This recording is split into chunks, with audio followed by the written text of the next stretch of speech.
போற்றி நாட்டவர்க்கும் இறைவா போற்றி. திருச்சிற்றம்பலம். தில்லையம்பலம். புளியர்கோன் வெப்பொழித்த புகழியர்கோன் கழல் போற்றி. ஆழிமிசை கல்மிதப்பில் அணைந்த பிரான் அடி போற்றி. வாழி திருநாவலூர் வன்தொண்டர் பதம் போற்றி. ஊழிமளி திருவாத ஊரர் திருத்தாள் போற்றி.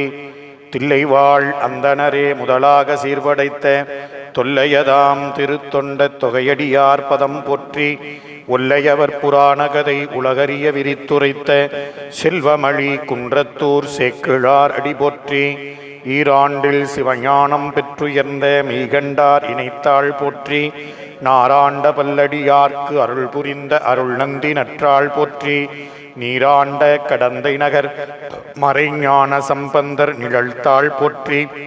சீராண்ட தில்லை நகர் உமாபதியார் செம்பதும திருத்தாள் போற்றி போற்றி. தெளிவு குருவின் திருமேனி காண்டல் தெளிவு குருவின் திருநாமம் செப்பல் தெளிவு குருவின் திருவார்த்தை கேட்டல் தெளிவு குருபுரு சிந்தித்தல் தானே. கல்லாலின் புடையமர்ந்து நான்மறை ஆரங்கம் முதல் கற்ற கேள்வி வல்லார்கள் நால்வர்க்கும் வாக்கிறந்த பூரணமாய் மறைக்கு அப்பாலாய் எல்லாமாய் அல்லதுமாய் இருந்ததனை இருந்தபடி இருந்து காட்டி சொல்லாமல் சொன்னவரை நினையாமல் நினைந்து பவத்தொடக்கை வெல்வாம்.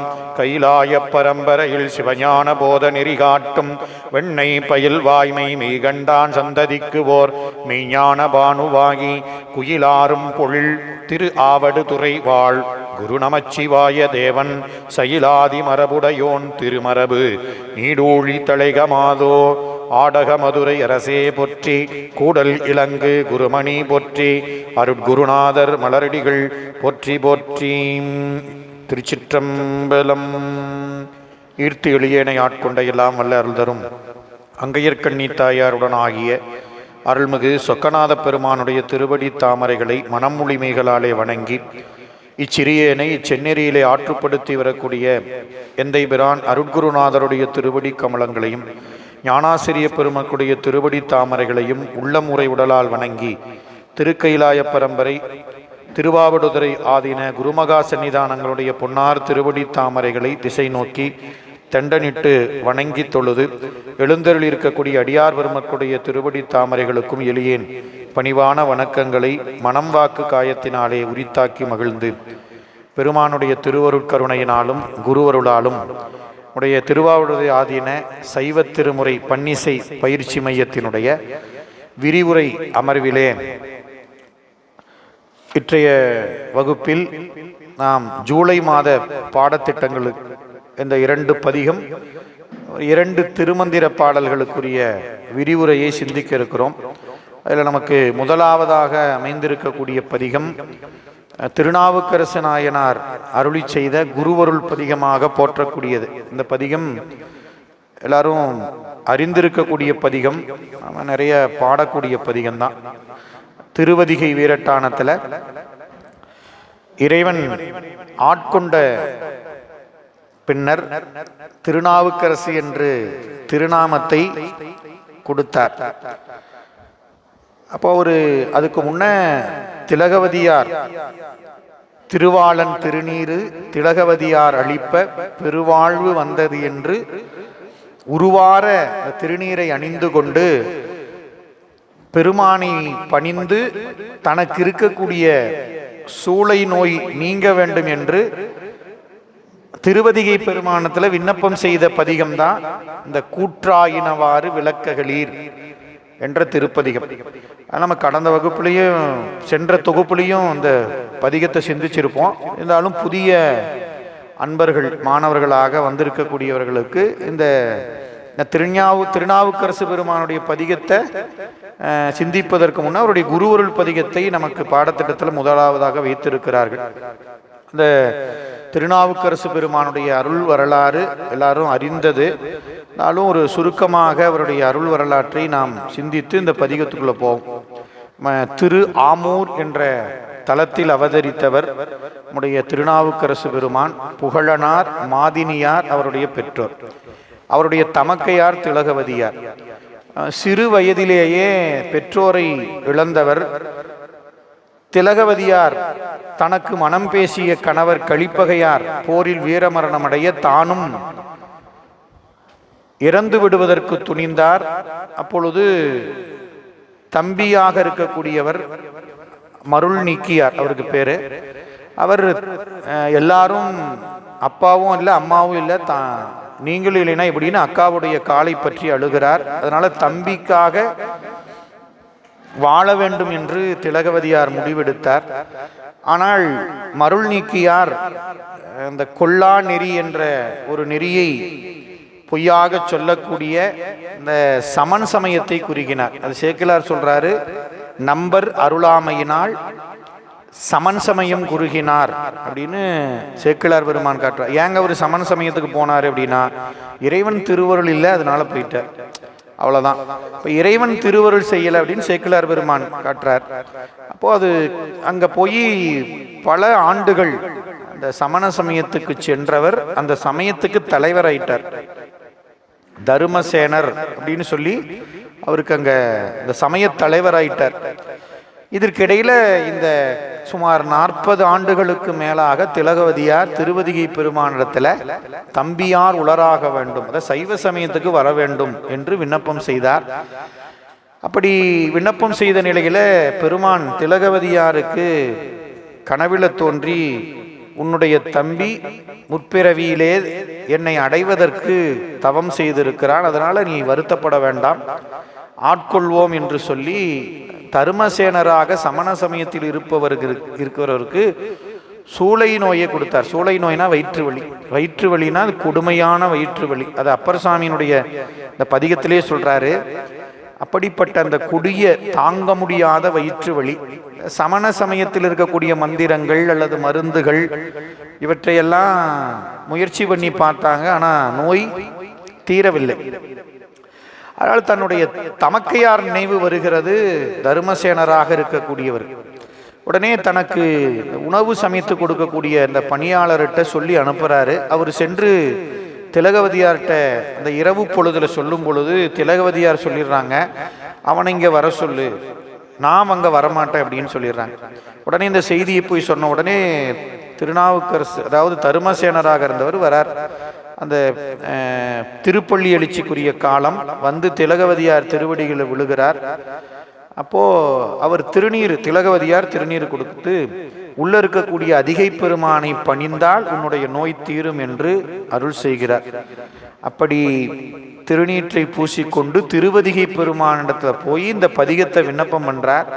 பாடி முடிச்ச உடனே, ஓங்கு திருநாவுக்கு அரசு எனும் நின் நன்னாமம் நயப்புற உலகில் அப்படின்னு பெருமான் அவருக்கு திருநாவுக்கரசுங்கிற நாமத்தை கொடுக்கிறார். அதுவரையிலும் அவருக்கு திருநாவுக்கரசுங்கிற நாமம் இல்லை.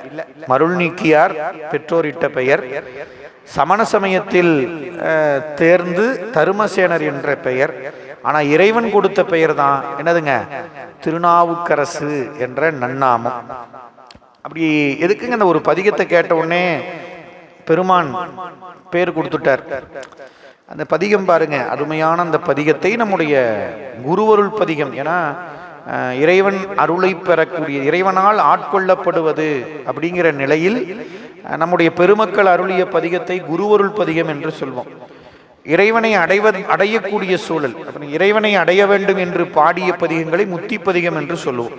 அப்படி குருவருள் பதிகமாக அமைந்திருக்கக்கூடியது இந்த அருமையான திருப்பதிகம். இறைவன் திருமுன்பு நின்று திருவதிகை தலத்தில் திருவதிகை வீரட்டானத்து பெருமான் முன்பு நின்று தனக்கு இருக்கக்கூடிய வயிற்று வலியை நீக்கி கொடுக்க வேண்டும் என்று அப்பர் பெருமான் தர்மசேனராக இருந்து சமண சமயத்தை விடுத்து சைவ சமயத்தை சார்ந்த நிலையில் அவர் அருளிய பதிகம். அவர் அருளிய பதிகத்தில் முதல் பதிகம் தான், முதல்ல அவர் அருளியக்கூடிய பதிகம் 4ஆம் திருமுறையில் இருக்குது. இந்த பதிகத்தினுக்கு பண் கொல்லிப்பண் என்று சொல்லக்கூடியது. அதில் அருமையா சுவாமிக்கு பெயர் இந்த தலத்துல திருவதிகை வீரட்டேஸ்வரர், அம்பாளுக்கு பெயர் திரிபுர சுந்தரி. தமிழ்ல சொல்லணும்னா முன்னகர் அழகி அப்படின்னு பேர். முன்னகர் அழகி உடனாகிய திருவதிகை வீரட்டான பெருமான் அப்படின்னு இந்த தலத்துல இறைவனுடைய அட்ட வீரட்ட தலத்துல ஒண்ணு இது. இறைவனுடைய வீரச் செயலாகிய இந்த திரிபுரத்தை எரித்தது. முப்புறம் என்பது மும்மல காரியம். உயிர்களுக்குரிய ஆணவம் கண்மம் மாயை என்று சொல்லக்கூடிய 3 மலங்களை இறைவனால மட்டும்தான் அதை நீக்க முடியும் அப்படின்னு சொல்லக்கூடிய அந்த தத்துவத்தை உணர்த்துவது முப்புறம் எரித்தது அப்படின்னு சொல்லுவார் திருமூலர். சரி, இப்ப இந்த பதிகத்தை, இந்த தலத்துக்கு தீர்த்தம் கிடில நதி. இந்த பதிகத்திலே சொல்றார், அதிகை கிடில வீரட்டானத்துறை அம்மான், தலவிருச்சம் கொன்றை மரம். இந்த பதிகத்துக்கு போறோம். முதல் பாடல் சொல்றார், கூற்றாயினவாறு விளக்ககிலீர் கொடுமை பல செய்தன நான் அறியேன், ஏற்றாய் அடிக்கே இரவும் பகலும் பிரியாது வணங்குவன், எப்பொழுதும் தோற்றாது என் வயிற்றின் அகம்படியே குடரோடு துடக்கி முடக்கியிட ஆற்றேன் அடியேன் அதிகை கெடில வீரட்டானத்துறை அம்மானே ஆற்றேன் அப்படின்னு முதல் பாடல்ல சொல்றார். இந்த கூற்று அப்படின்னா என்ன அர்த்தம் அப்படின்னா கூற்றுவன் அப்படின்னு அர்த்தம். கூற்றுவன் அப்படின்னாவே என்ன ஞாபகத்துக்கு வரும்னா உடலிலிருந்து உயிரை பிரிப்பவன். அதனால அதாவது உடல் உயிரை வெவ்வேறு கூறாக பிரிப்பவன். அதனால அவனுக்கு பேரு கூற்றுவன் என்று பெயர். அதனால கூற்று ஆயினவாறு தொடங்கக்குள்ளே என்னன்னு தொடங்குறாரு, என் உடலிலிருந்து உயிரை பிரிக்கக்கூடியது போல இருக்குது இந்த வயிற்று வலி. இப்ப நாம இயல்பா நாம் என்ன சொல்லுவோம், வலி உயிரே போகுதுங்க அப்படிம்போம். உயிர் போறது நமக்கு தெரியாது. ஆனா என்ன சொல்லுவோம், உயிர் போற மாதிரி வலிக்குது அப்படின்னு சொல்றோம்ல. அதான் சொல்றாரு, கூற்றாயினவாறு என்னுடைய இந்த உடலிலிருந்து உயிரையும் வேறு கூறாக செய்வதை போல எனக்கு இந்த வயிற்று வலி இருக்குது, இதை கொஞ்சம் நீக்கி கொடுங்க சாமி. கூற்றாயினவாறு விளக்ககிலீர் அப்படின்னார். அதுக்கு அடுத்தது அவரே சொல்றாரு, ஏன் இந்த நோய் எனக்கு வந்துச்சு, சரிப்பா எதுக்கு உனக்கு இந்த நோய் வந்துச்சு அப்படின்னு ஒரு கேள்வி கேட்டா, கொடுமை பல செய்தன நான் அறியேன். அதாவது நான் கொடுஞ்செயல்கள் செஞ்சிட்டேன், ஆனா அறியேன்னு சொல்றார். அப்ப என்ன பொருள்னா, நான் செய்யறது கொடுஞ்செயல் என்று எனக்கு தெரியல. நாம செய்யறதெல்லாம் சரின்னு நிற்போம், அது தவறு அப்படின்னு சொன்னா கூட நம்ம அறிவுல அதை ஏற்றுக்கொள்றதுக்கு கொஞ்சம் காலம் வேணும். இல்லைங்க நான் சொல்றதான் சரி அப்படின்னு தான் நம்ம அறிவு நிற்கும். அதுக்கப்புறம் இறைவன் உணர்த்தனா ஆமாமா இது தவறாற்றுக்குது அப்படின்னு நம்ம இறைவன் உணர்த்தனா உணர்ந்து கொள்ள முடியும். உணர்த்தாதவர்களும் நாம செய்யறது தான் சரின்னு போ. அப்ப நாம செய்யக்கூடிய செயல்கள் கொடுஞ்செயல்களா இல்ல நல்ல செயல்களா அப்படின்னு யாருக்கு தெரியாது, செய்யற நமக்கு தெரியாது. அப்பர் சாமி சொல்றாரு, கொடுமை பல செய்தன, 1 2 இல்ல கொடுஞ்செயல், 1 2 இல்ல பல கொடுஞ்செயல்களை செய்தேன் அப்படின்னு என்ன அர்த்தம், நான் அறிந்து செய்யவில்லை, அறியேன். சாமி நான் அறிந்து செய்யல, தெரியாம செஞ்சிட்டேன். தெரியாம செஞ்சிட்டேன், தெரியாம செஞ்சதுக்கு வயிற்று வலி வந்துருச்சு. அப்போ நாம் இது என்னன்னு சொல்லுவாங்க அப்படின்னா, சைவ சித்தாந்தத்துல அபுத்தி பூர்வ பாவ புண்ணியம் அப்படின்னு சொல்லுவோம். புத்தி பூர்வம் அப்படிங்கிறது இருக்குது, அபுத்தி பூர்வம் அப்படிங்கிறது. அப்படின்னா என்ன அர்த்தம் அப்படின்னா, நாம் அறிந்து செய்வது, தெரியுங்க தப்புன்னு எனக்கு தெரியும், பார்த்துக்கலாம், கொஞ்சம் ஓவரா தான் போவோம் அப்படிங்கிற மாதிரி தெரிஞ்சும் செய்வது புத்தி பூர்வமாக. தெரியாம இது நல்லது அல்லது கெட்டது அப்படின்னு தெரியல, நல்லது செஞ்சாலும் சரி அல்லது செஞ்சாலும் சரி தெரியாம செஞ்சா அதுக்கு பேர் அபுத்தி பூர்வம். அதனால் விளைவது அபுத்தி பூர்வ பாவமோ அல்லது புண்ணியமோ. தெரிந்து செய்வதற்கு புத்தி பூர்வமாக, அப்போ நான் அறியேன் என்பதற்கு அபுத்தி பூர்வ பாவம், நான் தெரியாம கொடுமைகள் செய்தேன். அப்ப நாம இன்னமே தெரியாம செஞ்சிட்டா நமக்கு ஏதாவது விதிவிலக்கெல்லாம் இருக்குதுன்னு நினைச்சிடக்கூடாது. நீங்க தெரிஞ்சு செஞ்சாலும் தெரியாம செஞ்சாலும் நமக்கு செஞ்ச செயலுக்குரிய அந்த வினைக்குரிய பயனை நாம் அனுபவித்து தான் தீர்க்கணும். நம்ம வீட்டு குழந்தைங்க அல்லது செஞ்சா கூட நாம் என்ன பண்ணணுங்க, கண்டித்து தடுக்கணும். நீங்க அந்த நமக்கு நம்ம சமயம் அதுதான் சொல்லுது. ஒரு நெருப்பு போய் ஒரு குழந்தை தொடுது அப்படின்னா, ஐயோ குழந்தை அறியாத குழந்தை அப்படின்னு நெருப்பு சுடாம இருக்குமா என்ன? கிடையாது. நெருப்பினுடைய குணம் என்னதுங்க? சுடும். அது குழந்தையா பெரியவரா அதெல்லாம் தெரியாது. அதுபோல நாம் செய்யக்கூடிய செயலுக்குரிய அந்த வினைக்குரிய பயனை செய்யக்கூடிய நாம் அனுபவிச்சாகணும். யாரு செய்யறோமோ அவங்க என்ன பண்ணணும்?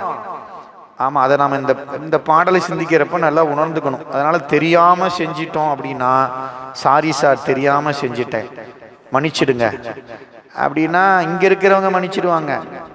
ஆனா எழுதின கணக்கு எழுதுனதுதான். அதுக்கு என்ன பண்ணணும்? அனுபவிச்சுதான் ஆகணும். கொடுமை பல செய்தன நான் அறியேன். சாமி தெரியாம செஞ்சிட்டேன். ஆனா சரி, இப்ப ஏன் நோயை நீக்கி கொடுக்கணும்னு வந்த? கொடுஞ்செயல்கள் செய்ததனால சூளை நோய் வந்துருச்சு, வயிற்று வலி. இப்ப அந்த வயிற்று வலி நாம் அனுபவிச்சுதான் ஆகணும் அப்படிங்கிறது நம்ம விதி.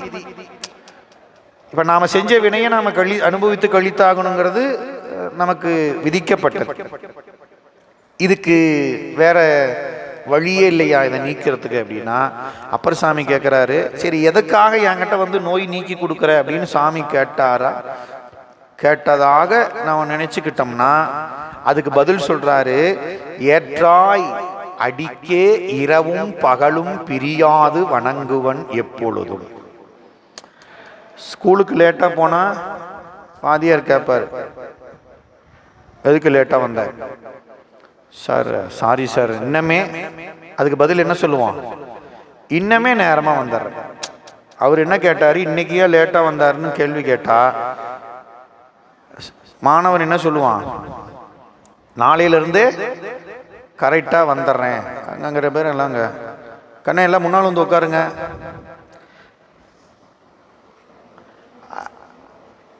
அப்போ அதுக்கு பதில் என்னது? நாளையில இருந்து. அப்ப அப்பர் சாமி சொல்றாரு, ஏற்றாய் அடிக்கே இரவும் பகலும் பிரியாது வணங்குவன் எப்பொழுதும். சாமி ஏற்றாய் ஏரூர்ந்தவன், உன்னுடைய ஏரூர்ந்தவனே உன்னுடைய திருவடியை எப்பொழுதும் நான் வணங்குவேன், பிரியாது வணங்குவேன், இரவும் பகலும் வணங்குவேன். இப்ப வணங்குவேன்ங்கிறதுக்கு என்னென்ன சொல்லுகிறார் பாருங்க. இரவும் பகலும் வணங்குவேன், எப்பொழுதும் வணங்குவேன், பிரியாது வணங்குவேன், 3 சொல்லியிருக்கிறார். இனிமே சுவாமி உன் திருவடியை விட்டு நீங்க மாட்டேன், பிரியாது வணங்குவேன். எப்பொழுதும் அப்படின்னா மறக்கவே மாட்டேன்னு அர்த்தம். இரவும் பகலும் மறவாது உன்னை வணங்குவேன். அதனால தோற்றாது என் வயிற்றின் அகம்படியே குடரோடு துடக்கி முடக்கியிட. தோற்றாது அப்படின்னா புலப்படாததுன்னு அர்த்தம்.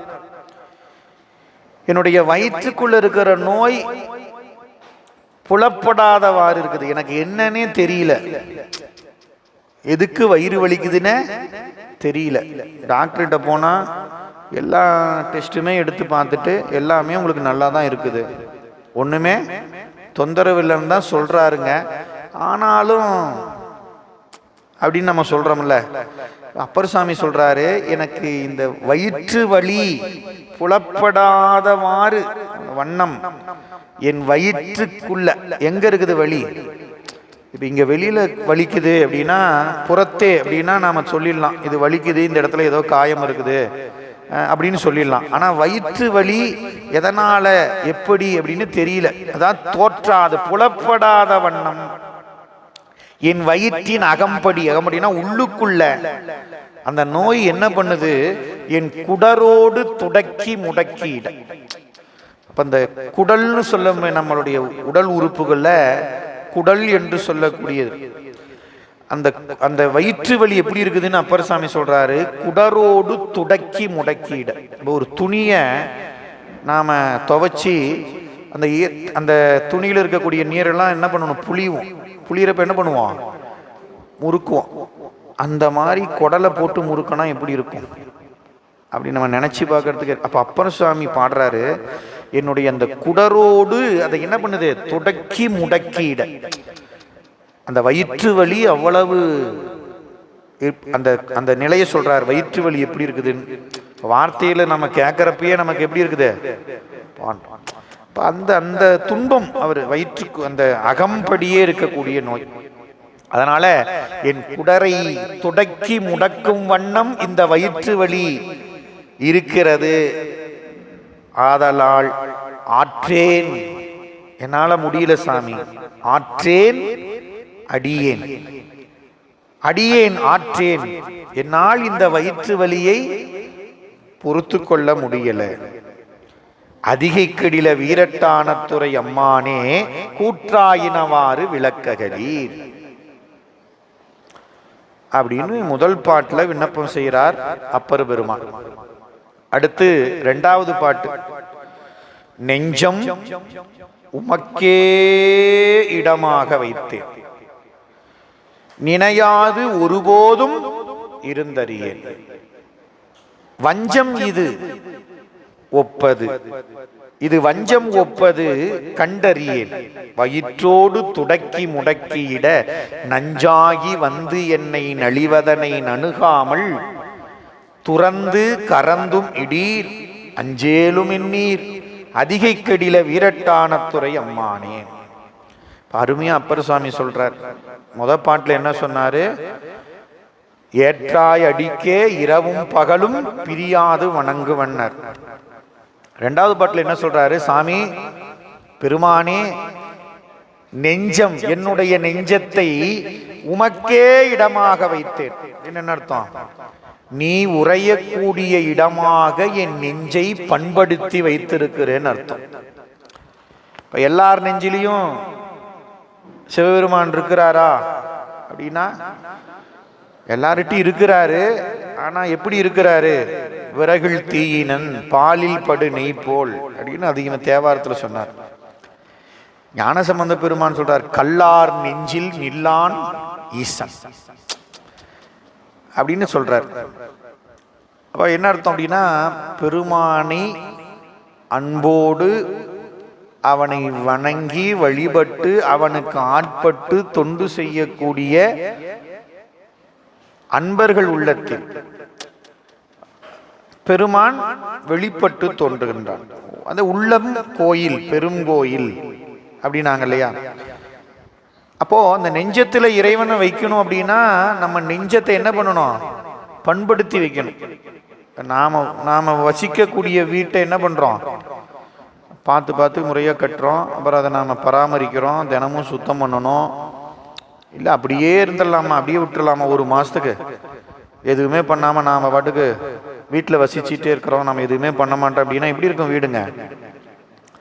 நம்ம வசிப்பதற்கு நாம என்ன பண்ணுவோம்? என்னங்க போங்க இந்த குப்பையில போய் இருக்கிறதுக்கு அப்படிங்கிறோம்ல. அதுக்கு போலதான் நெஞ்சமும் இறைவனுக்குரிய வீடு, கோயில். சொன்னாரு, என்னுடைய நெஞ்சத்தை பெருமானே நீ உறையக்கூடிய இடமாக நான் பண்படுத்தி வைத்திருக்கிறேன். வைத்தேன், வச்சாச்சு. ஏன் இதுக்கு முன்ன பண்படாம இருந்தது. சமண சமயத்துல இருந்து பண்படாத இருந்த நெஞ்சி இப்பொழுது திருநீரு பூசண உடனே திலகவதியார்கிட்ட அந்த உபதேசத்தை பெற்றார். நீ போய் பெருமானை பணியின் வந்து பெருமானை பார்த்த உடனே என்ன ஆயிடுச்சு? நெஞ்சத்தை பண்படுத்தி வைத்து விட்டேன், இனி நெஞ்சில் உனக்கு மட்டும்தான் இடம்ட்டார். அந்த பாடல் சொல்றாரு பாருங்க, உமக்கு இடம்னு பாடல, நெஞ்சம் உமக்கு இடம்னு பாடல, உமக்கே இடம்னு பாடிட்டார். ஒரு அப்பர் சாமி தேவாரத்துல சரக்கரைன்னே ஒரு பதிகம் இருக்குது. அந்த பதிகம் முழுக்க சொல்றாரு, அந்த நெஞ்சு, இப்போ நம்ம நெஞ்செல்லாம் எது இதெல்லாம் இருக்குது, நம்ம நெஞ்சுக்குள்ள எத்தனை சரக்கு இருக்குது அப்படின்னா அது எங்கே கேட்குறீங்க? அது எனக்கே தெரியாது கணக்கு. என்னென்னமோ இருக்குது, அதை தான் வர்றப்ப தான் எனக்கு தெரியும் இதெல்லாம் உள்ளே கடந்துருக்குது அப்படின்னு. அது போன வருஷத்தா இல்லை அதுக்கு முன்ன வருஷத்தா, 10 வருஷமா, 20 வருஷமா, 50 வருஷமா தெரியாது. ஆனால் திடீர்னு அது. அப்போ நம்ம நெஞ்சுக்குள்ள எல்லாவற்றிற்கும் இடம் கொடுத்து வச்சிருக்கிறோம். தேவை இருக்கிறது, தேவை இல்லாதது, வேண்டியது, வேண்டாதது எல்லாமே. ஆனா அப்பர் சாமி சொல்றாரு, சாமி என்னுடைய நெஞ்சி, இந்த நெஞ்சி உனக்கே உரியது. அப்படின்னு என்ன அர்த்தம்? இந்த நெஞ்சில ஒன்ன மட்டும்தான் நினைப்பேன், வேற எதையும் நினைக்க மாட்டேன். நெஞ்சம் உமக்கே இடமாக வைத்தேன், நினையாது ஒருபோதும் இருந்தறியேன்.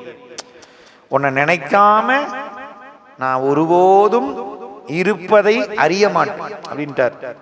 அதாவது உன்னை மறக்க மாட்டேன் அப்படின்னார். உன்னை நினைக்காம இருப்பதை நான் கை கொள்ள மாட்டேன். அதாவது நினைச்சுக்கிட்டே இருப்பேன், உன்னை மறக்காம நினைத்து கொண்டே இருப்பேன் அப்படின்ட்டார். அப்புறம் கேட்டார் சாமிகிட்ட, இதை சொல்லிட்டு கேட்டார், சாமி நான் உன்னை நினைக்காம எப்பொழுதும் என் நெஞ்சில் உனக்கே இடமாக வைத்தேன், என் நெஞ்சை உன்னை எப்பொழுதும் நினைந்து கொண்டிருப்பேன், உன்னை மறக்கிறதுக்கு அறிய மாட்டேன், நினைச்சுக்கிட்டு இருப்பேன். அதனால இது வஞ்சம் ஒப்பது கண்டறியேன். அதாவது வஞ்சம் அப்படின்னா என்ன பொருள் அப்படின்னா, இந்த இடத்துல சொல்றாரு, அனுபவித்து இதுகாரும் நான் அனுபவிக்காத ஒன்று, ஆனா இன்னைக்கு நான் அனுபவிக்கிறேன். இது போல ஒரு நோய், இது போல ஒரு துன்பத்தை நான் இதுவரையிலையும் அனுபவித்தது கிடையாது. இது வஞ்சம் இது ஒப்பது. காரணம் புலப்படுத்தாது காரியம் மட்டும் இருக்குது. என்ன எதுக்காக வந்துச்சுன்னு தெரியல. ஏன் இருக்கணுமே இருக்குதுன்னா கூட, ஆமாங்க எனக்கு என்னங்க திடீர்னு மயக்கம் வந்துருச்சு, இல்லைங்க பிபி இருக்குது, சுகர் இருக்குது அப்படின்னு ஒரு காரணம் இருக்குது இல்ல. அப்புறம் சரி சரி இந்த காரணத்தினால இது நடந்துச்சு. அப்ப காரணம் காரியம். அப்பர் சாமி சொல்றாரு, இதுக்கு முன்னா இது போல துன்பத்தை அனுபவிக்கல, இது என்ன காரணத்துக்காக இந்த வயிற்று வலி வந்துச்சுன்னு தெரியல. இப்ப காரணம் புலப்படுத்தாது காரியம் செயல்பட்டு கொண்டிருக்கிறது, இது வஞ்சம் போல தெரியுது. காரணம் இருக்கணும் இல்லையா ஒரு காரியத்துக்கு. அதான் சொல்றாரு, இது வஞ்சம் ஒப்பது, இது வஞ்சனை போல இருக்குது சாமி. நான் இதுகாரும் அனுபவிக்காத இந்த துன்பத்தை அனுபவித்துக் கொண்டிருக்கின்றேன். அந்த துன்பம் எப்படி இருக்குது? வயிற்றோடு துடக்கி முடக்கியிட என்னை செயல்பட முடியாமல் முடக்கி கொண்டிருக்கிறது இந்த நோய். எப்படி நஞ்சாகி வந்து எனக்கு விஷம் போல என்னை நலிவுறச் செய்யக்கூடிய இந்த நோயை என்னை அணுகாமல் துறந்து கறந்துமிடீர். ரெண்டு சொன்னார், துறந்து கறந்துமிடீர் அப்படின்னா விரட்டி விடுங்க சாமி, இனிமேல் என்கிட்ட வராத மாதிரி அதை மறைத்து விடுங்கள், செயல்படாத வண்ணம் மறைத்து விரட்டி விடுங்கள் அப்படின்னு அர்த்தம். அஞ்சேலும் எண்ணீர், சாமி எனக்கு அருள் செய்து என்னை அஞ்சேல் என்று எனக்கு அருள் செய்ய மாட்டீங்க. அஞ்சேலும் எண்ணீர், அஞ்சேல் என்ன ஆசைப்பட்டேன், முத்தாவுந்தன் முகவொளி நோக்கி முறுவல் நகைக்கான அத்தா அப்படின்னு கேட்கிறார். அதுல சொல்றாரு, இந்த இதுல சொல்றார், அஞ்சேல் என்ன உன்னுடைய பவள திருவாயால், அஞ்சேல் என்ன சாமி என்னை பார்த்து இவ்வளவு நான் புலம்பிட்டு கிடக்கிறேனே, கொஞ்சம் என்னை பார்த்து ஒன்றும் பயப்படாத, பார்த்துக்கலாம், கவலை இல்லை அப்படின்னு ஒரு வார்த்தை சொல்ல மாட்டீங்களா? அஞ்சேலும் எண்ணீர் அதிகை கெடில வீரட்டானத்துறை அம்மானே நெஞ்சம் உமக்கே இடமாக வைத்தேன். ரெண்டாவது பாட்டுல வேண்டுகிறார். அப்ப நெஞ்சம் இறைவனுக்கு இடம் அப்படின்னா என்ன அர்த்தம்? இருப்பிடம்னா ஏதாவது கொண்டு போய் நாம் உள்ள வைக்கிறதா? டாக்டர் ஹார்ட் ஆப்ரேஷன் பண்ற மாதிரி ஏதாவது கத்தியில் கிழிச்சு கொண்டு போய் உள்ள வைக்கிறதா? அப்படி அர்த்தம் இல்ல. நெஞ்சம் உமக்கு இடமாக வைத்தேன்னா, நெஞ்சு என்பது நினைப்பதற்குரிய கருவி. மனம் என்பது பற்றுவதற்குரியது. அப்போ நம்ம உள்ளத்தில், நம் மனதில், நெஞ்சத்தில் பெருமானுடைய நினைவு எப்பொழுதும் இருப்பதற்கு பேருதான் நெஞ்சம் உமக்கே இடமாக வைத்த. அது எவ்வளவு பெரிய காரியம் தெரியுமா? அது எவ்வளவு பெரிய காரியம்னு நாம ஒரு நிமிஷம் சாமியை நினைக்கலாம் அப்படின்னு உட்கார்ந்து நினைச்சு பார்த்தா நெஞ்சம் உமக்கே இடமாக வைக்கிறது எவ்வளவு பெரிய கஷ்டமான காரியம்னு நமக்கு தெரியும். நம்ம சாமியே நினைக்கணும். ஒரு நாள்ல வேணாங்க, ஒரு மணி நேரம்லாம் வேணாம், 10 நிமிஷம் 5 நிமிஷம்லாம் வேணாம், ஒரு நிமிஷம் நம்ம சாமியை நினைக்கணும்னு உட்காந்து நினைச்சு பார்த்தோம்னா அப்பதான் தெரியும், ஓ நெஞ்சத்தை இடமாக வைக்க. நாம சும்மா வார்த்தையில நெஞ்சம் உமக்கே இடமாக வைத்தேன்னு சொல்லிடலாம். ஆனா அப்பர் சாமி அனுபவத்துல சொன்னார். அவரு நெஞ்சத்தை சாமிக்கே வச்சார். சிந்தை இடையறா அன்பும் அப்படின்னு தான் பாடினார். அப்ப நெஞ்சம் உமக்கே இடமாக வைத்தல் என்பது எவ்வளவு தவத்துக்குரியது தெரியுமா அப்படிங்கிறத நாம் புரிஞ்சுக்கணும். அது 3வது பாட்டுல கேட்கிறார், சாமி உங்களை பத்தி நான் கேள்விப்பட்டனே, பணிந்தாரண பாவங்கள் பாற்றவல்லி. சிவபெருமான்னு ஒருத்தர் இருக்கிறாராமா.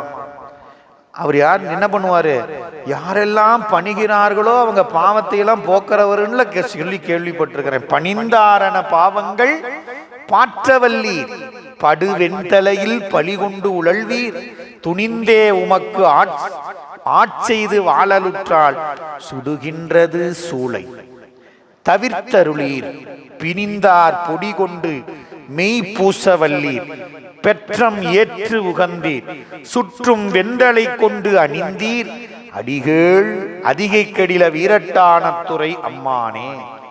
3வது பாடல்ல சொல்றாரு, பெருமான் யாரெல்லாம் தன்னை பணிந்து நிற்கிறார்களோ அந்த பணிபவர்களுடைய பாவம்னா ஏன் பாவம் வந்துச்சு அப்படின்னா தீவினையினால் விளைவது பாவம். தீவினை அப்படிங்கிறது ஆகாமியம், பாவம்ங்கிறது சஞ்சிதம், துன்பம்ங்கிறது நுகர்வினை, பிராரத்த வினைன்னு சொல்லுவோம். நாம செய்யக்கூடிய செயல் அது தீமை பயப்பதாக இருக்குது உயிருக்குன்னா அது தீவினை அப்படின்னு முடிவாகும். அது பேரு ஏறுவினை, ஆகாமியமா நமக்கு ஏறும். அது சஞ்சிதமா போய் சேர்றப்ப பாவம். அதை நாம அனுபவித்து கழிப்பதற்கு துன்ப வினை, இதுதான் வினை. பாவம்னா தீவினைன்னு அர்த்தம். அப்படியே தீவினைகள், பணிபவருடைய தீவினைகளை எல்லாம் போக்குவதில் வல்லவன் பாற்றவல்லி. சிவபெருமான் ஒருத்தர் தான் தீவினைகளை போக்குவதில் வல்லவர். அவர் ஒருத்தர் தான், அவர் தான் ஸ்பெஷலிஸ்ட். எதுல? வினைய போக்குறதுல ஸ்பெஷலிஸ்ட் யாரு அப்படின்னா சிவபெருமான் ஒருத்தர் தான், வேற ஸ்பெஷலிஸ்ட்லாம் கிடையாது. ஊருக்கு ஒரு ஸ்பெஷலிஸ்ட் மாதிரிலாம் சிவபெருமான் இல்லை, எல்லா அண்டங்களுக்கும் சேர்த்து ஒரே ஸ்பெஷலிஸ்ட் அப்படின்னு நம்ம ஆங்கிலத்தில் சொல்லுவோம். அந்த மாதிரி வினை நீக்குவதில், வினையை போக்குவதில் கை தேர்ந்தவர் சிவபெருமான் தான். ஏன்? அவன் தான் கொடுத்தான், அதனால அவனுக்கு தான் தெரியும். யார் கொடுத்தானோ அவன் தான் என்ன பண்ண முடியுங்க, நீக்க முடியும். நாம போய் அவனை விட்டுட்டு வேற எங்கெங்கயோ போய் நின்னோம்னா நம்ம வினைய யாராலையும் எதுவும் செய்ய முடியாது. யாரு எழுதனானோ அவன் தான் என்ன பண்ண முடியும், அதான் விதி. ஒரு சட்டம் நிறைவேறுதுன்னா மறுபடியும் அந்த சட்டமன்றத்திலேயோ பாராளுமன்றத்திலேயோ எல்லாம் கூடி அதுல திருத்தம் கொண்டு வந்தா தான் அது ஏற்புடையது. அரசியலமைப்பு சட்டம்ங்கிறமே அதுல.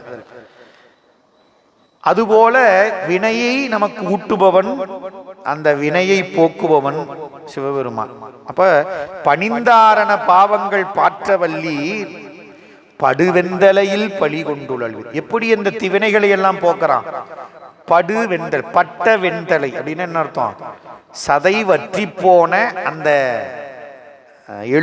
மண்ட ஓட்டை கொண்டு, பழி கொண்டு, இறந்து பட்ட வெள்தலையை கொண்டு பழி ஏற்கிறான். என்னத்தை பழி ஏற்கிறான்? உயிர்களுடைய வினைகளை எல்லாம் வாங்குகின்றான். துணிந்தே சாமி நீ உன்னை வந்து பணிந்தால், பணிதல் அப்படின்னு ரொம்ப முக்கியமானது. இந்த பணிவு வரணும்னாவே அதுக்கு எத்தனை காலம் ஆகும்னு தெரியாது. அதனாலதான் நமக்கு நம்முடைய வாழ்நாட்கள்ல நமக்கு இந்த அறநூல்களிலும் சரி, நம்முடைய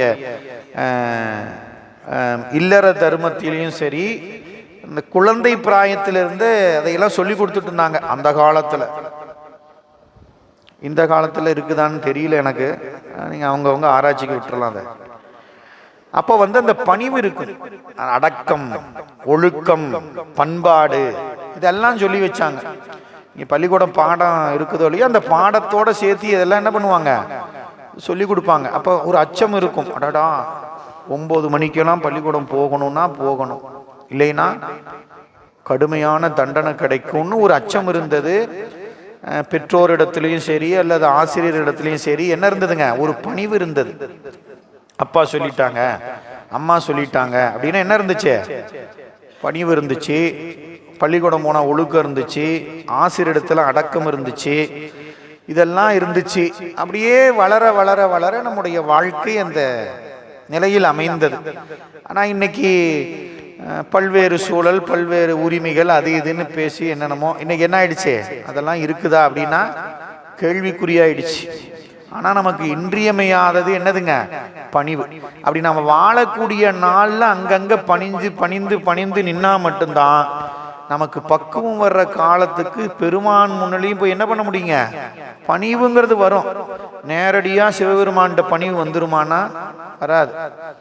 அன்பும் அப்படிதான்.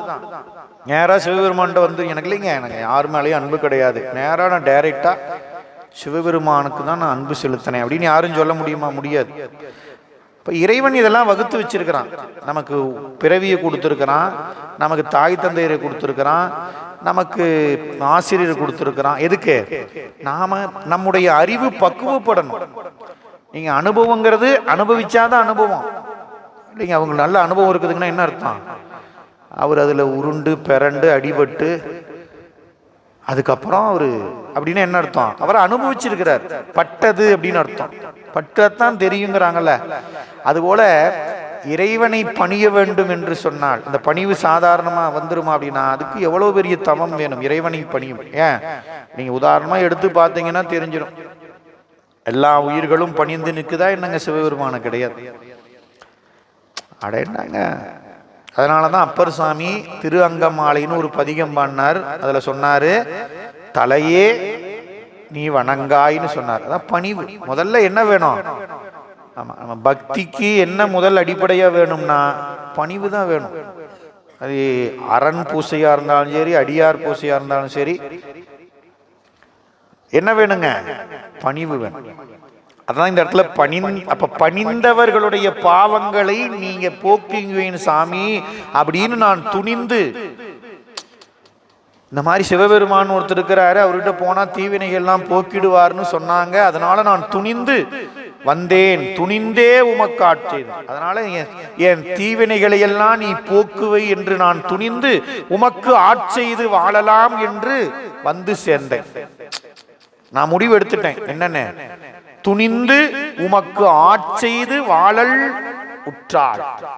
அதனால சாமி நீ எது என்ன சந்தேகம் படாத. ஏன் 11 வாரம் விளக்கு ஏத்திட்டு விண்ணப்பம் நிறைவேற உடனே உன்னை மறக்கிற ஆளுன்னு நினைச்சிடாது சாமி. என்ன நாம என்ன பண்றோம், 11 வாரம் விளக்கு ஏற்றணும், 3 மாசம் கோயிலுக்கு போகணும், 48 நாள் விரதம் இருக்கணும். அதுக்கப்புறம் அதாங்க 11 வாரம் விளக்கேத்தனங்க, அவர் நான் வேண்டுதல் நிறைவேறிச்சு, அவர் என்னங்க மறுபடியும் இன்னொரு ஏதாவது தேவைன்னா அப்புறம் ஒரு 11 வாரம் விளக்கேற்றிக்கலாம் அப்படின்னு நம்ம அறிவு. ஆனா அப்பர் சாமி தெளிவா சொல்றாரு, சாமி நான் வந்து என் வயிற்று வலியை நீக்கி கொடுத்துட்டா மறுபடியும் நான் போயிடுவேன்னு நினைச்சிடாதீங்க. நான் துணிந்து வந்துட்டேன். என்னன்னு துணிந்து, நீ என்னுடைய தீவினையை நீக்குபவன் நீதான் அப்படின்னு எனக்கு துணிவு வந்துச்சு. அந்த துணிவினால் உன்னை தவிர வேறு யாருக்கும் நான் இனி ஆட்செய்ய போறதில்லை. அத்தா உனக்கு ஆளாகி நீ அல்லேன் அப்படின்னாரு நம்பி ஆரூரர். அதுபோல சொன்னாரு, துணிந்தே உமக்கு ஆட்செய்து வாழலுற்றாள். நான் வாழணும்னு வந்துட்டேன் சாமி. வலிக்கின்றது, சுடுகின்றது சூளை தவிர்த்தருடைய. எனக்கு இந்த சூளை நோய் எப்படி இருக்குது? கொடுமையான வெப்பம் போல வயிறுல சுடுகின்றதுன்னார். அப்ப துணிவு என்பது அப்பர் சாமிக்கு வந்துருச்சுன்னு பதிவு பண்றார். துணிந்தேன். இப்ப நாம துணியறோமா அப்படின்னா நமக்கு துணிவு வருதா அப்படின்னா இல்லைங்க, வர்ற மாதிரி தெரியுதுங்க, வரும், ஆனா வராது. ஏன்? நம்முடைய வலிமை ஆளாகலாம் அப்படிங்கிற விருப்பம் வரும். ஏன்? ஐயம் வரும். ரெண்டு வரி முத அடிய சொன்னார் இல்லையா, படுவெண்டலையில் பழி கொண்டுழல்வார் அப்படின்னு கேட்ட உடனே உனக்கு ஆளாகலான்னு விருப்பம் வருமா அப்படின்னா என்னங்க, கோயில் சுடுகாடு, கொல்புளித்தோல் நல்லாடை, இதெல்லாம் நல்லது சொல்லிக் கொடுக்கறதுக்கு அப்பா அம்மா இருந்தா சொல்லி கொடுத்துருப்பாங்க. நீ சொல்ற ஆளுக்கு அப்பாவும் கிடையாது, தாயுமிலி தந்தையிலி தான் தனியன் இருந்தா, பெரியவங்க இருந்தா தான் 4 நல்லது சொல்லி கொடுப்பாங்க, அவங்களும் கிடையாது. இந்த சுடுகாட்டை போய் கோயில்னு வச்சுக்கிட்டு இந்த எலும்பெல்லாம் போட்டுக்கிட்டு இருக்கிறாரு அப்படின்னு கேள்வி. திருச்சாளல் அப்படி நீங்க அந்த திருச்சாளல் முழுக்க படிச்சீங்கன்னா தெரியும். அப்ப அந்த அப்படி கேட்கறது அப்படிங்கிறது என்ன அர்த்தம்னா விருப்பம் வராது உயிர்களுக்கு. ஏங்க சாமினா நல்லா ஒரு 100 பவுண்ட்ல ஒரு நெக்லஸ்ஸு, நல்லா வயிறு அட்டிகை இதெல்லாம் போட்டு அப்படியே ஜக ஜகன்னு மின்னனார்னு வைங்க, அவரை போய் பார்க்கலாம். பார்க்கறப்பயே நெஞ்சி பக்குங்குது, எலும்பையும் சாம்பலையும் பூசிட்டு இருந்தா ஏங்க யாருங்க கிட்ட வருவா? அதுபோல கேள்வி. அப்போ படுவெண்டலையில் மண்டை ஓட்டை வச்சுக்கிட்டு பிச்சை எடுக்கிறான்னா யாராவது ஏங்க இவர் நம்ம பாவத்தை எல்லாம் போக்கிடுவார்னு அடையாங்க, அவரே பிச்சை எடுக்கிறாரு, அவர்கிட்ட என்னங்க இருக்குது, அவருக்கே இல்லைன்னு தான் பிச்சை எடுக்கிறாரு, அவர்கிட்ட போய் என்னத்தங்க கேட்கறது அப்படின்னு சொல்லுவோமா இல்லையா? விருப்பம் வருமா? அடையாங்க அவரே இல்லை. அப்போ மேம்போக்காக நாம பார்த்தா சிவபெருமான் பிச்சை எடுக்கிறார். அவர் என்ன அவருக்கு இல்லைன்னா பிச்சை எடுக்கிறாரு? இல்ல. அதை உணரணும்னா உணர்த்தினாதான் உணர முடியும். இல்லைன்னா நாமும் திருச்சாள கேட்ட மாதிரி அப்படி கேள்வி கேட்டுக்கிட்டு நாம விடை தெரியாம சுத்திட்டு இருக்க வேண்டியதுதான். இங்க சொல்றாரு, பழி கொள்வது என்பது என்னுடைய வினையை நீ வாங்குவது, அதனால் என் வினையை வாங்கக்கூடியவன் நீ ஒருத்தந்தான் வல்லவன், அதனால் உனக்கு ஆட்செய்வது என்று நான் துணிந்து முடிவெடுத்து உன்னை வந்து அடைந்தேன். அடைஞ்சிட்டேன், அடைய போறேன்னு சொல்லல. இப்ப 3வது பாட்டுல என்ன சொல்றாரு? எப்பொழுதும் வணங்குவன் அப்படின்னார். அப்புறம் என்ன சொன்னாரு? நெஞ்சம் உமக்கே இடமாக வச்சிட்டேன்னாரு. இப்ப என்ன சொல்லிட்டாரு? உனக்கு ஆட்செய்ய துணிஞ்சிட்டேன். சுடுகின்றது சாமி, நான் உனக்கு ஆட்சி செய்யணும், உனக்கு பணி செய்யணும். ஆனா அந்த பணி செய்வதற்கு என் வயிற்று வலி என்ன பண்ணுது? தடையா இருக்கு. உடம்புல நோய் இருந்தா நமக்குரிய பணியே செஞ்சுக்க முடியாது, அப்புறம் எங்க இறைவனுக்கு செய்யறது? அதனாலே கேட்டாரு, சுடுகின்றது சூளை தவிர்த்தருளீர், பிணிந்தார் பொடி கொண்டு மெய் பூசவல்லீர். சாமி, பிணி முதலியவற்றால் இறந்து பட்டவர்களுடைய சாம்பலை உன்னுடைய திருமேனியில் பூசிக்கொண்டிருப்பவனே. மெய் அப்படின்னா திருமேனி. பெற்றம் ஏற்றுகந்தீர், விடையின் மீது உகந்து ஏறி வரக்கூடியவன். சுற்றும் வெண்தலை கொண்டு, தலையை சுற்றிலும் வெண் தலை மாலை. இந்த சிரிச்ச மண்டை ஓடுக்குது பாருங்க, அது எப்படி இருக்கும்? மண்டை ஓடு நம்ம வாயிருந்தா உதடு மூடி இருக்கும், பல்லு தெரியாது. மண்டை ஓட்டுல இன்னும் உதடா இருக்குது இல்ல, எப்படி இருக்கும் பல்லு? அதான் வெண்தலை. வெண்தலை என்பது சாமி என்ன பண்ணிருக்கிறாரு? தலையை சுற்றிலும் அணிஞ்சிருக்கிறாராம், இண்டமாலை மாதிரி. வெண்தலை கொண்டு அணிந்தீர் அடிகேல் அதிகை கெடில வீரட்டான துறை அம்மானே. நீ எவ்வளவு பெரிய ஆளு தெரியுமா? இந்த மண்டை ஓடெல்லாம் யாருது? 100 கோடி பிரமர்கள் நொந்தினர் அப்படின்னு அருமையா பாடுறார் திருமந்திரத்தில். ஈரிலாதவன் ஈசன் ஒருவனே. இப்ப ஊழி காலத்துல எல்லாம் ஒடுங்கன்னா தன்னிடத்துல ஒடுங்க செய்ய அந்த தலைவர்களுடைய மண்டை ஓடு. அண்டத்துக்கு தலைவர்லாம் சொல்ற பாருங்க, அவங்கள நியமிச்சிருக்கிறான் பெருமான். அவங்கெல்லாம் ஊழி காலத்தில் ஒடுக்கிறப்ப அவங்களெல்லாம் என்ன பண்ணியிருக்கிறாரு? ஆமா. அடுத்து 4வது பாட்டில் சொன்னாரு, முன்னம் அடியேன் அறியாமையினால் முனிந்து என்னை நலிந்து முடக்கிட பின்னை அடியேன் உமக்கு ஆளும் பட்டேன் சுடுகின்றது சூளை தவிர்த்தருளி தன்னை அடைந்தார்வினை தீர்ப்பதன்றோ தலையாயவர் தம்கடன் ஆவதுதான் அண்ணனடையார் அதிகை கெடில வீரட்டானத்துறை அம்மானே சூளை சுடுகின்றது தவிர்த்தருளி. என்ன சாமி 3 பாட்டு பாடிட்டேன், வயிற்று வலி போன மாதிரி தெரியல. சாமிகிட்ட கேட்கிறாரு, ஓ என்ன நீங்க சாமி நான் சொல்றத வார்த்தையை நீங்க நம்பலியாட்டிருக்குது, வாய்ஜாலம் பேசுறேன்னு நினைச்சுக்கிட்டீங்களா பெருமானே அப்படிங்கிற மாதிரி கேட்கிறார். அவர் அப்படி நினைக்க மாட்டாரு, நாம புரிஞ்சுக்கிறதுக்காக எப்படி கேட்கிறாரு பாருங்க. முன்னம்னா எப்ப? சைவ சமயத்துக்கு வர்றதுக்கு, இப்ப வர்றதுக்கு முன்ன 40 ஆண்டுகளுக்கு மேலாக. முன்னம் அப்படின்னா இத்தனை வருஷமும் உன்னை மறந்துட்டு இருந்தேன், அறியாமையினான் அடியேன் முன்னம் முனிந்து. சமண சமயத்தை புகுந்த செயல் நான் அறியாமையினால் செய்துவிட்டேன். அறியாமையின் காரணமாக சமண சமயத்தை சென்று நான் சேர்ந்து விட்டேன். முனிந்து இப்பொழுது பெருமானே என்னை நான் இப்பொழுது அங்கிருந்து வந்துட்டேன். என்னை நலிந்து முடக்கிட, சூளையின் அந்த துன்பம் என்னை நலிய செய்வதோடு என்னை செயல்படாமல் முடக்கி வச்சிருக்குது. நான் தான் பின்னை உமக்கு ஆளும் பட்டேன். முன்ன சமண சமயத்துல இருந்தேன், அது தெரியாம போயிட்டேன் சாமி, அறியாமையினால போயிட்டேன். ஆனா இப்போ பின்னை இப்ப நான் என்ன பண்ணிட்டேன், உமக்கு ஆளும் பட்டேன். நான் தான் சொல்றேன்ல சாமி, உனக்கு ஆட்பட்டேன், உனக்கு ஆட்பட்டுட்டேன்னு சொல்றனே. சுடுகின்றது சூளை தவிர்த்தருளீர். இப்ப நாச்சும் என் சூளை நோயை தீர்க்கலாமல்ல. சமண சமயம் சாருவதை முன்னம் என்று சொன்னார், முன்னை பின்னை 2 சொன்னார். முன்னை என்பது அறியாமையின் காரணமாக சமண சமயம் சார்ந்தது, பின்னை என்பது சமண சமயத்தை விட்டு சைவ சமயத்தை சார்ந்தது. நான் தான் சைவ சமயம் சார்ந்து உனக்கு ஆட்பட்டுட்டேன், என் சூளை நோயை தவிர்த்தருளுங்க. எல்லாரும் உன்னை என்னன்னு சொல்றாங்க, தன்னை அடைந்தார் வினை தீர்ப்பதன்றோ தலையாயவர் தம்கடன் ஆவதுதான். பெருமானே நீ தலைவன். ஒரு தலைவனுக்கு என்ன கடமை?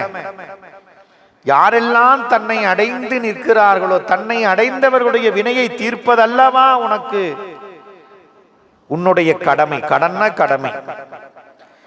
பெருமானுக்குரிய கடமை என்னங்கிறது இங்க பாடுறார். தன்னை அடைந்தவர்களுடைய வினையை தீர்ப்பதல்லவா சிவபெருமானுக்கு இன்றியமையாத கடமை. அவருக்கு நிறைய கடமை இருக்குது, அதுல தலையாயவர் தம் கடன் மிக மிக முக்கியமான கடமை. தன்னை அடைந்தவர்களுடைய வினையை தீர்ப்பதல்லவா உன் கடமை. அண்ணனடையார் அதிகை கடில இளமகளிர் திருவதிகையில் வழிபாடு செய்கிறது. இளமகளிர் அதிகை கடில வீரட்டானத்துறை அம்மானே. அன்னம் போல நடை நடக்கக்கூடிய இளமகளிர் எல்லாம் வந்து உன்னை போற்றி வழிபாடு செய்யக்கூடிய இந்த திருவதிகை தலத்திலே உறைந்து, உறைதல் அப்படின்னா வாழ்பவன் அர்த்தம். வீரட்டானம் தலம், அதிகை ஊர், உறைபவன் வாழ்பவன். வீரட்டானத்தில் வாழக்கூடிய அம்மானே, என்னுடைய தலைவனே, தாய் போன்றவனே, சூளை சுடுகின்றது தவிர்த்தருளீர். 4வது பாட்டு கேட்டார்.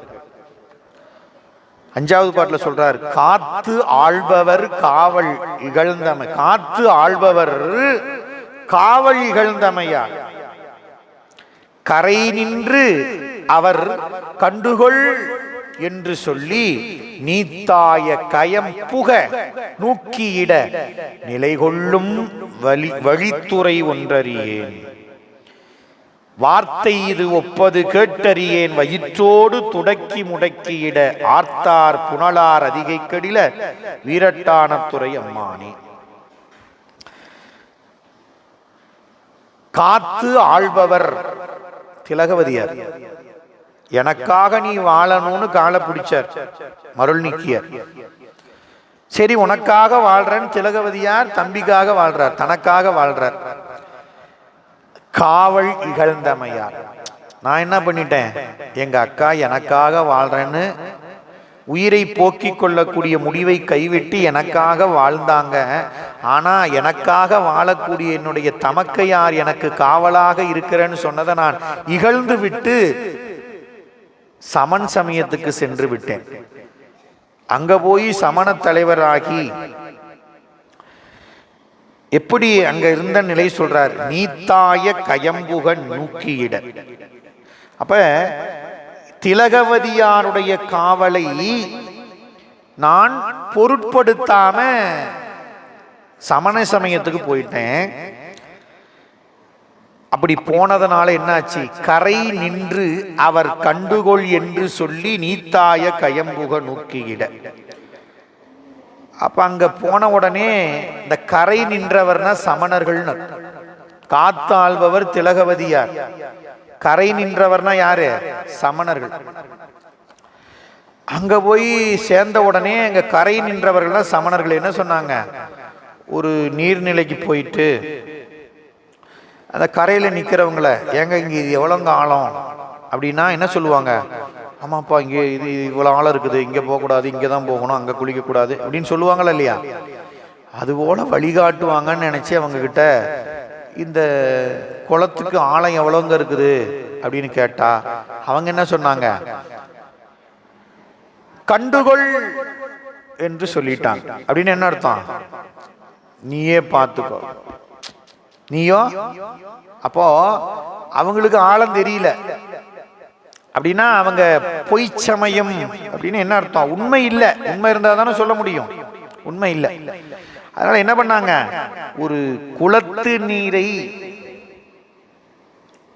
நமக்கு பார்த்து காவல் புரிந்து இங்க ஆழம் இருக்குது, இங்க ஆபத்து இருக்குதுன்னு சொல்லக்கூடிய திலகவதியார் அவரை பொருட்படுத்தாம எங்களுக்கு தெரியாது நீயே போய் பார்த்துக்கோன்னு சொல்றவங்கிட்ட போய் சேர்ந்த சாமி அப்படிங்கிற. இப்ப நீங்க ஒரு அப்படின்னா நமக்கு என்ன சொல்லணும், இல்ல இல்ல இங்க ஆபத்து இருக்குது போகக்கூடாதுன்னு சொல்லக்கூடியவங்க தான் யாரு, நம்மளை காக்கிறவங்கன்னு அர்த்தம்.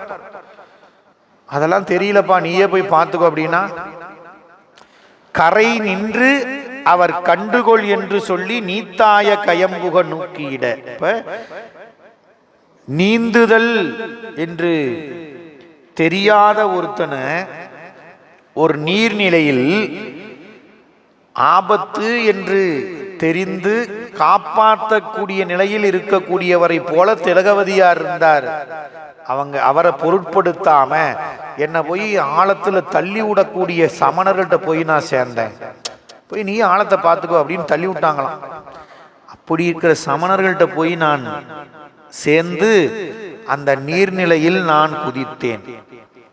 ஆழம் எவ்வளவு இருக்குது தெரியாம குதிச்சிட்டேன், அது பாட்டுக்கு உள்ள போகுது. நிலை கொள்ளும் வழித்துறை ஒன்றறியன், கரை ஏறதுக்கு வழியே தெரியல. வார்த்தை அப்பதான் எனக்கு ஒரு வார்த்தை கேட்டுச்சு, கரையேறதுக்கு வழி தெரியாம கிடந்த எனக்கு நீயே எல்லா வினைகளும் போக்குபவன் என்ற ஒரு வார்த்தை கேட்டுச்சு. மாசில் மணியின் மணி வார்த்தை பேசின்னு மாணிக்கவாசகர் சொல்ற. நீங்க நம்முடைய திருமுறைகள்ல இறைவனுடைய புகழ், அவனுடைய அடையாளங்களை சொல்லி இருக்கிறாங்க, புகழை சொல்லி இருக்கிறாங்க, அவனுடைய வீரச் செயல்களை சொல்லி இருக்கிறாங்க, அவன் கருணை செயல்களை சொல்லி இருக்கிறாங்க, இத்தனையும் சொல்லி இருக்கிறாங்க. இதை திரும்ப திரும்ப நாம பாட பாட பாட நமக்கு ஒரு உறுதிப்பாடு ஒரு நாள் நம்ம உள்ளத்துல வரும். எனக்கு எல்லா திருமுறை ஆசிரியர்களும் தான் தோடுடைய செவியன்னு சொல்லி அவன் தோடு போட்டிருக்கிறான், பிறை அணிஞ்சிருக்கிறான், கங்கையை சூடி இருக்கிறான், அந்தகாசுரனை அழித்தான், முப்புறங்குலை எரித்தான், யானை உரித்து போர்த்தான், கங்கையை தாங்கினான், மான் ஏந்தி இருக்கிறான், மழு ஏந்தி இருக்கிறான்னு எல்லாம் தான் பாடி இருக்கிறாங்க. எதுக்குங்க அப்படின்னா, இது அந்த பெருமானுடைய பேரருள் திறம், அவனுடைய பெரும் கருணை, வரம்பில்லாத ஆற்றல் அப்படின்னு சொல்லக்கூடிய 8 குணங்கள் பெருமானுக்கு உரியது என்பதை நம்முடைய திருமுறைகள் நமக்கு எடுத்து காட்டிக்கொண்டே இருக்கணும். இந்த பதிகத்தை எடுத்து பாட பாட அதுல அவன் இறைவனுடைய அடையாளங்கள், கருணை, ஆற்றல் இதெல்லாம் சொல்லப்பட்டிருக்கும். ஆற்றல்னா அவன்கிட்ட இருக்கிற ஆற்றல் வரம்பில்லாத ஆற்றல், அவன் செய்யக்கூடிய அருள் பேரருள், அவன் கருணை பெரும் கருணை. இதான் அப்பர் சாமி சொல்றாரு, வார்த்தை இது ஒப்பது, நீதான் எல்லா வினைகளும் போக்குகின்றவன் என்ற வார்த்தை இதுக்கு முன்ன நான் கேட்கல சாமி, கேட்டிருந்தனா 40 வருஷம் அங்க இருந்திருக்க மாட்டேன். இவ்வளவு வருத்தம் இருக்கு சொல்றாரு பாருங்க. ஐயோ, இத்தனை வருஷம் கழிச்சு எனக்கு தெரியுது. ஒரு பவுன் 1 லட்சம் ஆகும்னு அன்னைக்கே தெரிஞ்சிருந்ததுன்னா, அன்னைக்கே கொஞ்சம் கடன் உடனே வாங்கி ஏதோ நான் வாங்கி போட்டு வச்சிருப்பனே அப்படின்னு நாம வருத்தப்படுற மாதிரி, அதெல்லாம் மண்ணாகி கூடிய பொன், மண் தத்துவத்திலிருந்து வர்ற பொன். சிவபெருமானை பொண்ணுன்னு பாடி இருக்கிறாங்கன்னா, நாம நினைக்கிற 1 லட்சம் ரூபாய் பவுனுக்கு விற்கிது அந்த தங்கம் கிடையாது. சிவபெருமான் சிவபெருமான் பொன் அப்படிங்கிறதுனா என்ன அர்த்தம் அப்படின்னா, அருமையா நமக்கு சொல்லியிருக்கிறாங்க. செம்பை பொன்னாக்குபவன் சிவபெருமான். என்ன அர்த்தம்? செம்புனா களிம்பு இருக்கும் இயல்பா, அப்படின்னா நம்ம உயிருக்கு ஆணவமல சார்பு இயல்பா இருக்கும். அந்த செம்பை பொன்னாக்கிட்டான் அப்படின்னா பொன்னாக்குபவன், பொன்மயமாக இருப்பவன் தான் என்ன ஆக்க முடியும். வேற எல்லாரும் பொன்னாக்க முடியுமா அப்படின்னா முடியாது. அதனால பொன்னார் மேனியன், பொன்னே பொன்னும் மெய்ப்பொருளும் தருவான் தருவான் பொன்னம்பாலிக்கும் அப்படின்னு பாடுறோம். அன்னம்பாலிக்கும் தில்லை சிற்றம்பலம், பொன்னம்பாலிக்கும் அப்படின்னு என்ன அர்த்தம்? உயிர்களுக்கு செம்பில் களிம்பு போல இருக்கக்கூடிய அந்த ஆணவமலத்தை நீக்கிட்டா, அப்படி செம்பாவே வச்சிருந்தா மறுபடியும் என்ன ஆயிடும்? ஒரு செம்பு பாத்திரத்துல நல்லா துளக்கி கழுவி வைக்கிறோம், 1 வாரம் கழிச்சு பார்த்தா மறுபடியும் என்ன ஆயிரும்? கருத்து போயிடும். அப்படின்னு என்ன அர்த்தம்? களிம்பு ஏறும். ஏன்? இது செம்புல இயல்பா களிம்பு இருக்குது. அப்ப செம்புல களிம்பு ஏறாம இருக்கணும்னா என்ன பண்ணணும்? செம்பை பொன்னாக மாத்துவான். அதான் சிவபெருமான் செய்யற. அப்படின்னு என்ன அர்த்தம்? உயிருக்கு அறியாமையை நீக்கி உயிரை ஆன்மாவை சிவமாக்கி விடுவான். அதான் பொன்னுன்னார். இங்கே அப்பர் சாமி பாட போறார், பொன் போல மிளிர்வதோர் அப்படின்னு பாட போறார். அதனால முன்னாலேயே சொல்லிடுறோம் பொன் அப்படிங்கிற. அப்ப நாம என்ன நினைக்கிறோம்? ஒரு வார்த்தை இவ்வளவு வருஷமா தெரியாம போச்சு, இத்தனை வருஷமா பொழைக்க தெரியாம பொழைச்சிட்டோமே, இத்தனை வருஷமா அன்னைக்கே எனக்கு தெரிஞ்சிருச்சுன்னு வைங்க, ஐயோ தெரியாம போச்சு அப்படின்னு வருத்தப்படுறோம். அப்பர் சாமி சொல்றாரு, இந்த வினைகளை எல்லாம் போக்க வல்லவன் ஒருவன் நீதான்கிற அந்த வார்த்தை எனக்கு இது நாள் வரலும் தெரியாம போச்சே சாமி, இப்பதான் எங்க அக்கா சொன்னாங்க. என்னன்னு? திருவதிகை பெருமான போய் பணி, உன் வினைகளை பூரா அவனாலதான் தீர்க்க முடியும்னு சொன்னாங்க. இந்த வார்த்தை எனக்கு அன்னைக்கே கேட்டிருந்ததுன்னா இத்தனை வருஷம் நான் அங்க இருந்திருக்க மாட்டேன் சாமி. வார்த்தை இது ஒப்பது கேட்டறியேன். இதுக்கு முன்ன நான் கேட்கல சாமி, எனக்கு யாரும் சொல்லல, நான் கேட்கல, சொன்னாலும் கேட்க மாட்டேன், சொல்லல, சொல்லியிருந்தாலும் நமக்கு அன்னைக்கு சொல்லலன்னு நம்ம சொல்லியிருப்போம், நமக்கு சொல்லியிருப்பாங்க, நமக்கு தெரியாது. ஏன்? இப்ப நம்ம அறிவுல அதை உள்வாங்கி இருக்க மாட்டோம். ஆனா அப்ப நினைப்போம், அடாடா கேட்காம இருந்தோம், சொல்லியும் கேட்காம இருந்தோம், சொல்லாம இருந்தாங்க அப்படிங்கிற நிலையெல்லாம் உண்டு. இங்க அப்பர் சாமி வருந்துறாரு, வார்த்தை இது ஒப்பது கேட்டறியேன், அதனால் வயிற்றோடு துடக்கி முடக்கிட என் வினையை நீக்குபவன் நீ என்பது தெரியாமல் வினையிலே கிடந்து துன்பப்பட்டு கிடக்கிற. நமக்கு சிவபெருமான் இருக்கிறார், எத்தனை தலங்கள் இருக்கிறார். எதுக்காக இருக்கிறாரு? நம்ம வினையெல்லாம் போக்குறதுக்கு. நாம கிட்ட போறோமா? அது எப்படிங்க? இப்ப நம் வினையை, நம்முடைய துன்பம் போகணும் அப்படின்னா எங்க போகணும்? துன்பத்தை நீக்கி கொடுக்கிற வினையை. துன்பத்துக்கு காரணம் வினை, தீவினை. இந்த தீவினையை நீக்குபவன் யாரு? சிவபெருமான். அப்ப அவங்கிட்ட போனாதான் ஆகும். அந்த பரிகாரம் பண்ணலாங்க, இந்த பரிகாரம் பண்ணலாங்க, இங்கே போகலாங்க, அங்கே போகலாங்க, இப்படி பண்ணி பார்க்கலாங்க, அப்படி பண்ணி பார்க்கலாம் அப்படின்னு என்ன பண்ணுறோம்? சுற்றிக்கிட்டே இருக்கிறோம். அப்பெல்லாம் அனுபவித்து பட்டு ஒன்றும் வேலை எல்லாம் 1000 பேர் 1000 சொன்னாங்க, 1000 இடத்துக்கும் போனாங்க. ரிசல்ட் என்ன?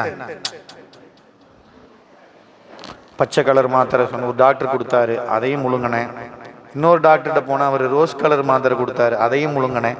இன்னொரு டாக்டர்கிட்ட போனேன், அவர் ப்ளூ கலர் அப்படின்னு கலர் கலரா மருந்து சாப்பிட்டங்க. ஆனா என்ன பிரயோஜனம்? கொஞ்சம் கூட நோய் தீர்ந்தபாடே இல்லைன்னு நம்ம வருந்துற மாதிரி உயிருக்குரிய நோய் பிறவிங்கிற நோயை தீர்க்கிற மருந்து சிவபெருமான். அப்படி பிறவிங்கிற மருந்து, நோயை தீர்க்கிற மருந்தே அவன். அப்படின்னா நம்ம பிறவி எடுத்த பிறவியில் இந்த உடம்புக்கு வர நோயை தீர்க்க முடியாத அவனால. அப்ப அந்த வார்த்தை கேட்கறதுன்னா என்ன அர்த்தம் அப்படின்னா உணர்தல்னு அர்த்தம். நம்ம வார்த்தையை கேட்கறதுனா காதால கேட்கறதுன்னு நினைச்சிடாதீங்க. காதால கேட்கறதெல்லாம் என்னைக்குமே ஒன்றும் வேலைக்காவது. எத்தனை கேட்டிருப்போம் இத்தனை வருஷத்துல. எங்க வாதியார் எனக்கு எத்தனை சொல்லி கொடுத்தாரு, எல்லாமே நான் கேட்டேன். டே இவனுக்கு இந்த ஆளுக்கு வேற வேலையே இல்லையா, சும்மா அப்படித்தான் சொல்லுவார் வாடா நாம அப்படின்னு. அவரு உசுரை கொடுத்து சொல்லி கொடுத்துட்டு இருப்பாரு. இந்த பாடம் இந்த கேள்வி எல்லாம் படிச்சுக்கு வரும், நல்லா குறிச்சு வச்சுக்கோங்க, முக்கியம்னு எழுதிக்கோங்க, மிக முக்கியம்னு எழுதிக்கோங்க அப்படின்னு நாங்க படிக்கிறப்ப சொல்லுவாங்க. ஒரு வி போட்டா முக்கியம், V very important, V V 2 போடணும், 2 வி போட்டுக்கோங்க அப்படிம்பார். Very very important. இன்னொன்னு 3 வி போட்டுக்கோங்க, வெரி வெரி வெரி இம்பார்ட்டன்ட். வேற வேலையடியா, எப்ப பாரு இந்த வாதியார் வி போடுன்ட்டு இருக்கிறாரு அப்படின்னு அந்த வி போட்டது நமக்கு வெரி முக்கியம்னு சொல்லி வெரி இம்பார்ட்டன்ட் சொல்லி இருக்கிறாரு அப்படின்னு தெரிஞ்சு படிச்சவன் மாணவன் முன்னேறிக்கிறான். அது இவருக்கு வேற வேலை இல்லைன்னு நினைச்சவன் என்ன ஆயிடுறான்? கொஸ்டின் பேப்பர் கொடுத்த வாட்டி அப்ப அவர் சொன்னாரு அந்த வார்த்தை, வாதியார் சொன்னார்ல, காதுல கேட்டுது, அது கேட்டதா அர்த்தமா? இல்ல அப்படின்னு என்ன அர்த்தம்?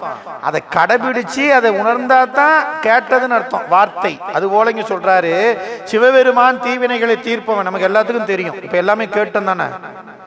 சிவபெருமான் ஒருவன் தான் தீவினைகளை தீர்க்க முடியும்னு எல்லாருமே கேட்டுட்டோம். அது கேட்டதா அர்த்தமான இல்ல.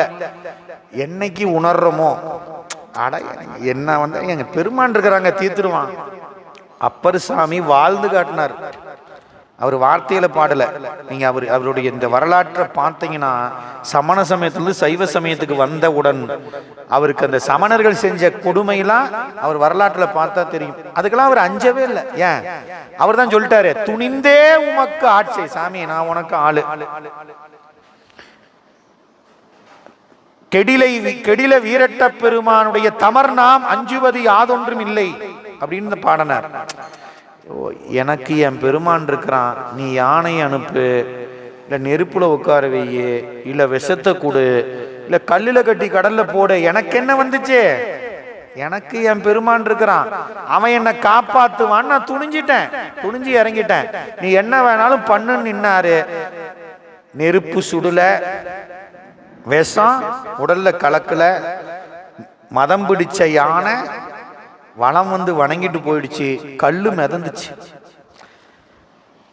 அப்பர் சாமி இந்த வார்த்தையை கேட்டதனால, எந்த வார்த்தைய கேட்டு உணர்ந்ததனால, வார்த்தை இது ஒப்பது கேட்டறியேன் அப்படின்னா, நம்ம வார்த்தைனா ஏதோ சொல்லு, அதை காதால கேட்கறதுன்னு தயவு செஞ்சு நினைச்சிடாதீங்க. உணர்தல், அந்த உணர்வு வரணும்.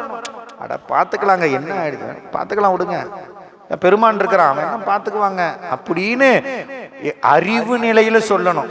வாயளவுல சொல்றதுல அறிவு நிலை. சொன்னாரு, என்னுடைய வயிற்றில் துடக்கி முடக்கக்கூடிய இந்த சூளையை வீரட்டா ஆர்த்தார் புனலார். அந்த கெடிலை நதியில புனல் எப்படி வரும்? ஆர்த்து வருமா. ஆர்த்துனா பெருகி வரும். அப்படி பெருகி ஓடக்கூடிய கெடில நதி பாயக்கூடிய வீரட்டானத்து தலத்தில் வாழக்கூடிய பெருமானே, வயிற்றோடு துடக்கக்கூடிய சூளையை நீக்கி கொடு. அடுத்து 6வது பாட்டு, அருமையான எல்லாரும் தெரிஞ்ச பாட்டு, நம்ம எல்லாம்